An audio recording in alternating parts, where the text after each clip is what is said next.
छठा ज़बूर जो 10 आयात पर मुश्तमिल है।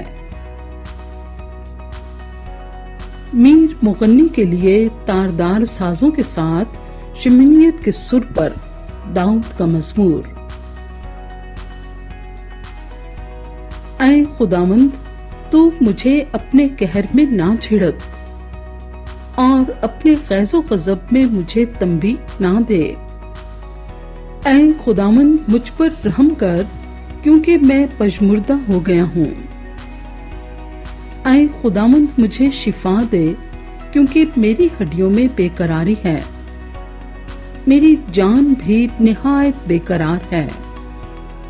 और तू ऐ खुदावंद कब तक? लौट ऐ खुदावंद, मेरी जान को छुड़ा, अपनी शफकत की खातिर मुझे बचा ले, क्योंकि मौत के बाद तेरी याद नहीं होती। कब्र में कौन तेरी शुक्रगुजारी करेगा? मैं करहाते करहाते थक गया, मैं अपना पलंग आंसुओं से भिगोता हूँ।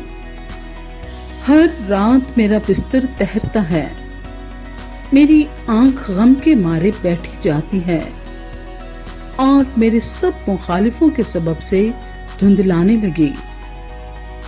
ऐ सब बद किरदारों, मेरे पास से दूर हो, क्योंकि खुदावंद ने मेरे रोने की आवाज सुन ली है। खुदावंद ने मेरी मिन्नत सुन ली, खुदावंद मेरी दुआ कबूल करेगा। मेरे सब दुश्मन शर्मिंदा और निहायत बेकरार होंगे, वो लौट जाएंगे, वो दफतन शर्मिंदा होंगे।